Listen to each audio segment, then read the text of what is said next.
संताजी भाग 8. तिन्ही सांजा टळून गेल्या. सूर्य पश्चिम क्षितिजावर रेंगाळू लागला. पन्हाळा पर्वताची अवाढव्य सावली पूर्व दिशेला गडाच्या पायथ्याशी वसलेल्या गावांवर वाड्यावस्त्यांवर पसरू लागली. तिथले गावकरी आपली गुरेढोरे चीजवस्तू यांसह केव्हाच गाव सोडून निघून गेले होते. मोगलांच्या शिपायांनी त्यांच्या घरांचा ताबा घेतलेला. गडाबुडी त्यांचे हजारो तंबू राहुट्या उभ्या होत्या. छावणीत सहस्रावधी लोकांचा गोंधळ गलका, त्यांची लगबग धावपळ सुरू होती. मार्गिरीसाठी मोक्याची ठिकाणं बघून काळ्या कुरुंद तोफा लावलेल्या अजगरासारख्या त्या सुस्त पडल्या होत्या. मोर्चांसाठी खणलेल्या खंदकात शिपाई अंग चोरून बसलेले. किल्ल्याच्या सज्जाकोठीत उभे असलेले संताजी वरून हे सारं दृश्य पाहत होते. त्यांचा देह एखाद्या बांधीव बुरुजासारखा धिप्पाड नि उंच होता. रंग सावळा, कपाळ भव्य नि भुवया जाड होत्या. डोळे लिंबाच्या फाकेसारखे मोठे, नाक सरळ, ओठावर पल्लेदार मिशा त्यांनी राखलेल्या, चेहरा उभट निरुंद. हनुवटीच्या खाली लहानसा मांसल खळगा होता. त्यांचे डोळे विलक्षण बोलके होते आणि नजर समशेरीच्या पात्यासारखी धारदार. त्यांच्या उजव्या भरीव शिसवी मनगटात सोन्याचं कडं होतं. अंगावर दागिना काय तो एवढाच. बाकी घडीव शिल्पासारखं त्यांचं शरीर हाच एक दागिना होता. अंगात सैलसर बाराबंदी नि खाली तंग मांडचोळणा त्यांनी घातलेला. डोक्याला बाकदार मराठमोळी पगडी होती. दमदार चालीने ते निघाले की उघड्या रानातून निर्भयपणे जाणाऱ्या सिंहाची आठवण व्हावी असा त्यांच्या देहाचा दिमाख होता. हळूहळू संध्याछाया गडदावल्या. आकाश निळं सावळं दिसू लागलं. पूर्वेकडचा वाडी रत्नागिरीचा डोंगर अंधारात बुडून गेला. डोंगरावर ज्योतिबाचं मंदिर होतं. मंदिराच्या प्रांगणातल्या दीपमाळा पेटल्या तसं पिवळ्या प्रकाशाचं एक वलय आसमंतात फाकलं. पश्चिमेचं मसाई पठार तर कधीच काळोखात कोंदलं होतं. उत्तरेला वारणा नदीच्या खोऱ्यात वसलेल्या गावांतून दिवे लागण झालेली दिसू लागली. दिवसभर रानपालथं घातलेल्या पक्ष्यांनी झाडीत एकच दंगा मांडला. मात्र रात्र चढत गेली तसा त्यांचा कलकलाट थांबला. ओल्या किच्च चिखलाच्या थरासारखी दाट शांतता सगळीकडे पसरली. रातकिडे किंचाळू लागले. अंधारात असंख्य काजवे प्रकाशाच्या रेषा उमटवत रानभर उडू लागले. शत्रूच्या छावणीत पेटलेल्या हजारो मशालींचा तांबूस उजेड आसमंतात थरथरू लागला. हाती काकडा घेऊन संताजींचा दिवट्या त्यांच्या शेजारी उभा होता. त्याने विचारलं, धनी, निघायचं नव्ह? का रे, तुला काय एवढी घाई झाली आहे? अजून अख्खा गड फिरायचा आहे, पहारे तपासायचे, बिगीद्याने ही कामं उरकून घेतलेली बरी.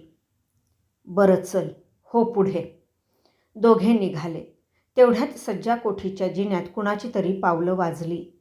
संताजींनी थांबून कानोसा घेतला. जिन्याच्या पायऱ्या लगबगीने चढत कोकणोबा वर येत होता. तो चांगलाच घाबरलेला दिसला. काय रे कोकणोबा, तुझा चेहरा असा का पडलाय? दाजी, घात झालाय घात, तो ओरडला.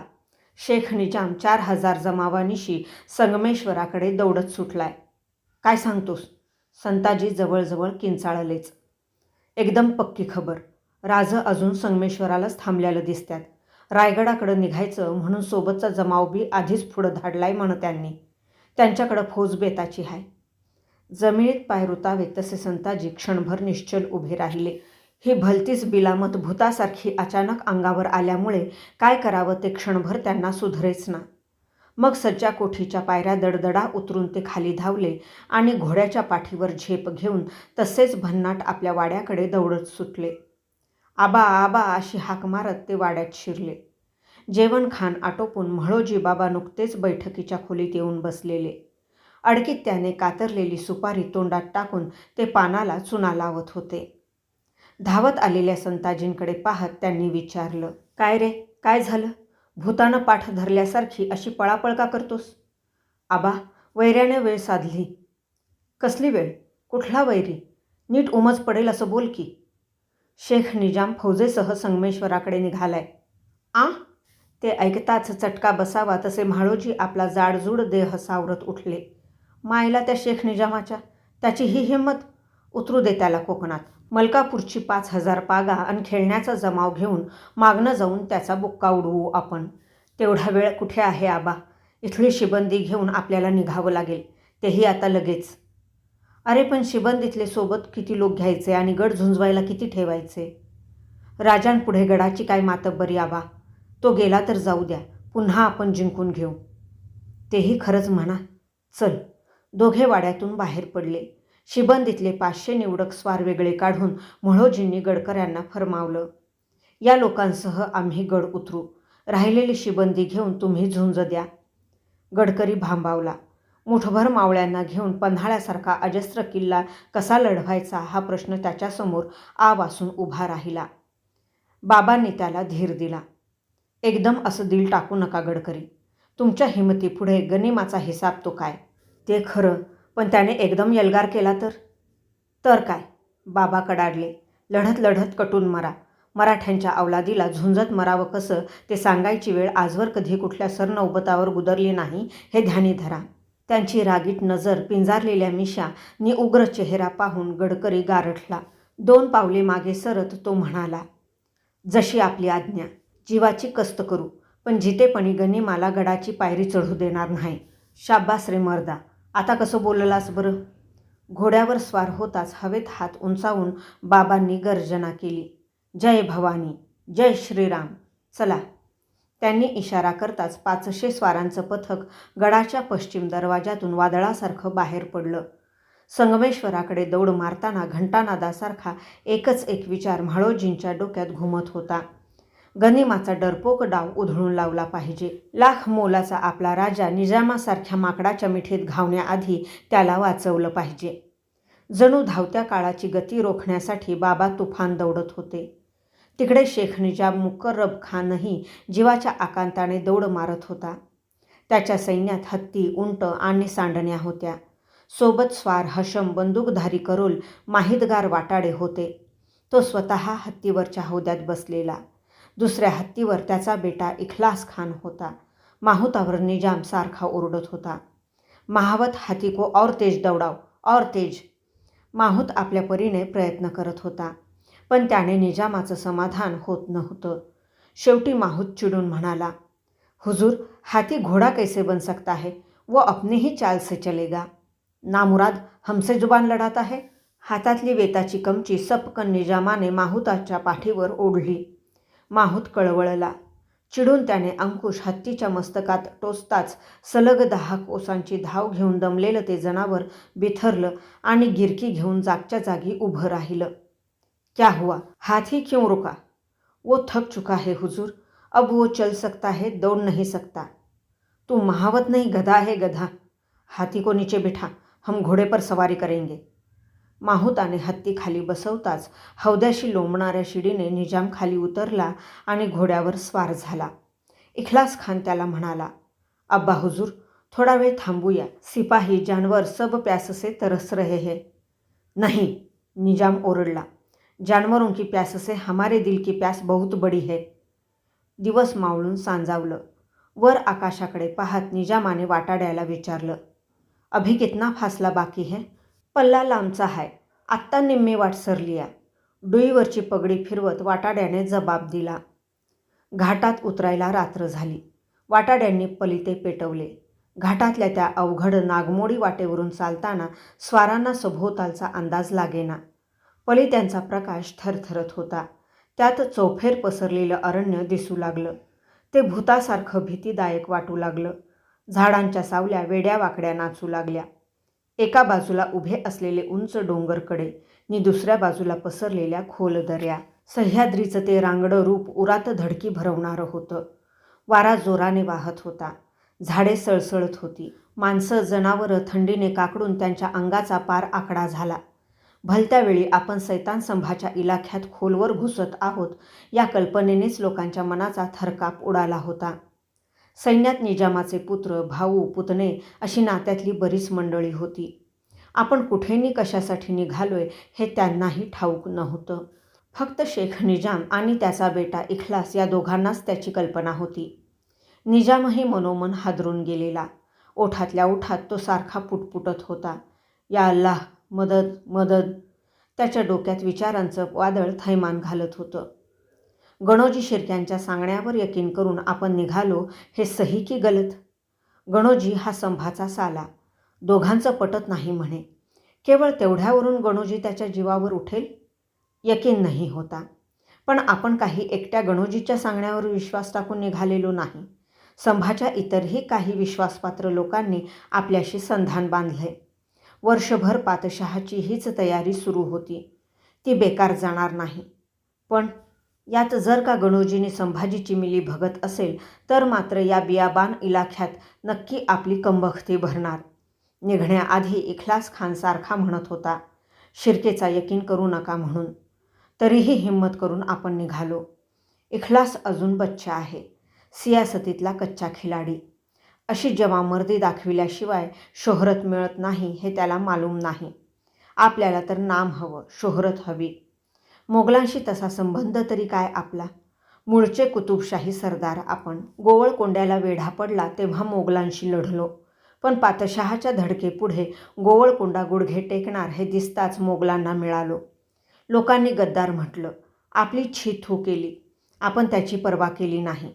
असं आहे की सियासतीत वफादारीच्या बाता मारणं सोपं असतं. ती वफादारी निभावून नेणं मात्र मुश्किल. माणसाचं खरं जे इमान असतं ते खुदाशी.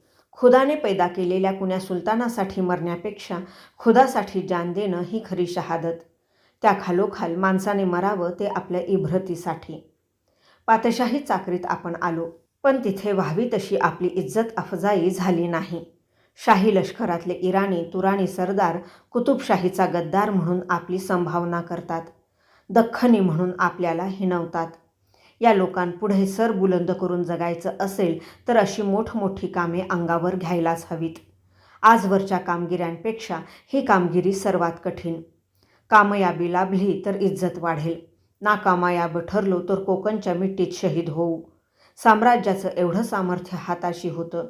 पातशाह स्वतः दख्खनेत उतरलेला, तरीही 9 वर्षे संभासारख्या खतरनाक दुश्मनाला शिकस्त देणं त्याला जमलं नाही. आज तोच पातशहा ही महत्त्वाची कामगिरी आपल्यावर सोपवतो. याचा अर्थच हा की स्वतःच्या खानदानीपणाचे ढोल बडवणाऱ्या तुर्क इराणी सरदारांपेक्षा आपल्या काबिलियतवर त्याचा जास्त यकीन आहे. आणि हा मोका काबिलियत सिद्ध करण्याचा आहे.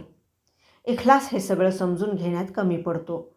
वो अभी नादान है, ना तजुर्बेकार है, इरादों की बुलंदी नहीं जानता, हौसलों की अहमियत नहीं समजता. खरगोश पकडायचा खेळ नव्हे हा.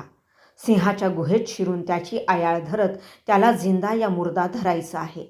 त्यासाठी केवढी हिंमत लागते याचा अंदाज त्या पोराला नाही. ऐ परवरदिगार, या बंद्याला मदत कर. बुलंद इरादा घेऊन मी निघालोय खरा, पण सगळ्या गोष्टी माझ्या मनासारख्या घडतील असं नाही. कदाचित हालात बेकाबू होतील. मुसीबत माझ्याच अंगाशी येईल. माझं नि माझ्यावर भरोसा ठेवून निघालेल्या माझ्या रिश्तेदारांचं मुस्तकबिल इथेच बुडूनही जाईल. अशा वेळी मौत आली तरी बेहत्तर. जिहाद समजून काफरांशी लढण्याचं बळ माझ्यात असावं. दीनसाठी कुर्बान होताना मनात डर नसावा. ऐ खुदा, तुझा साया माझ्या शिरावर राहू दे. विचारांच्या तंद्रीत घोड्याचे कायदे हाती धरून निजाम घाटाची नागमोडी वाट उतरत होता. पन्हाळ्याला त्याने वेढा घातला तेव्हापासून गणोजी त्याच्या संपर्कात होता. स्वराज्यातल्या बातम्या तो त्याला पुरवत होता. रायगड पन्हाळ्यावरचे काही मुत्सद्दीही या कटात सामील असल्याचे संकेत मिळत होते. पातशहांची अनेक दिवसांची मेहनत फळाला यायची संधी निर्माण झाली होती. निजामाला त्वरा करून ती साधायची होती. घाटातून त्याची फौज खलाटीला आली. एका तलावाच्या काठी सैन्याला विसावा देण्यासाठी निजाम घटकाभर थांबला. जनावरे माणसे तहानेने तडफडत होती. तोंडावाटे फेस गळणारी घोडी, दमलेले हत्ती गुडघाभर पाण्यात घुसून तुडुंब पाणी प्यायले. थकलेल्या शिपायांनी तहान भागवून जागा मिळेल तिथे बसकन मारली. त्यातले बरेच आडवे होऊन घोरूही लागले. काळोखाने वेढलेल्या निस्तब्ध रानात निजाम एका झाडाखाली उभा होता. वर पाहत त्याने वेळेचा अंदाज घेतला. निळ्या नभात शुक्राची चांदणी चमचमत होती. तारे लुकलुकत होते. एवढ्यात तो उभा होता तिथून 100 कदमांवर कसली तरी हालचाल त्याला जाणवली. तो सावध झाला. अंधारात डोळे फाडून त्या दिशेने पाहू लागला. झुडुपात कोणीतरी दबा धरून बसल्यासारखं वाटत होतं. कोण है? सामने आव. बेंबीच्या देठापासून तो ओरडला. झुडपा आडून मराठमोळ्या वेशातली 2 माणसे पुढे आली. आम्ही शिर्क्यांच्या गोटातून आलोय. वाटेत जागोजाग आमची माणसं तैनात आहेत. त्यांची मदत तुम्हाला होईल. बहुत खूब. निजाम निश्चिंतपणे आपली दाढी कुरवाळू लागला. खबर एकदम नामी आहे बघा. संगमेश्वरी तुमची शिकार तुम्हाला घावणार. अच्छा. पण घाई करा, नाहीतर सावज हातचं निसटल. उद्या सकाळच्या पारी संभाजीराज रायगडाकडं कूच करणार आहेत. घाई केली पाहिजे हे निजामालाही कळत होतं. एवढी घाई बाप जन्मात त्याने कधी केली नव्हती. इस वक्त संभा के साथ कितना लष्कर है? त्याने विचारलं. 200-300 आसामी लय झालं. आपली फौज कालच त्यांनी पुढं धाडलीये. शुक्र है खुदा का. बहुत अच्छी खबर लाई है तुमने. ते दोघे परत निघाले. तेवढ्यात आपल्या हशमान करवी निजामाने त्यांना जेरबंद केलं. हे काय वजीर साहेब, आम्हाला कशा पायी धरताय? डरू नका, तुमच्या जीवाला खतरा नाही. संभा हाती लागेपर्यंत तुम्ही आमच्या ताब्यात राहाल. मग उत्तेजित स्वरात आपल्या सैन्याला त्याने हुकूम सोडला. कूच के लिए तैयार हो जाओ. चलो जल्दी करो. झोपलेले लोक लवकर उठेनात. इखलास त्यांच्यावर इरसाल शिव्यांची सरबत्ती करू लागला. हरामी साले, ऐसे सो गए है जैसे सांप ने सूंघ लिया हो. तिकडून निजाम किंचाळला. कोडों की बरसात करो उन पर. त्याच्या हुकुमासरशी सैन्यातले पहलवान चाऊस हाती कोडे घेऊन धावले. काळोखात फाड फाड आवाज उमटू लागले. कोड्यांच्या चांबडी वाद्या पाठीचा जाळ काढू लागताच शिपाई धडपडत उठले. काही तसेच पेंगत पडले. 500 लोक कसे तरी तयार झाले. अर्धवट झोपेतच त्यांनी घोड्यांच्या पाठीवर उड्या टाकल्या. इखलास. जी अब्बा हुजूर. इन्हें लेकर तुम फौरन आगे बढ़ो, बाकी हम ले आएंगे.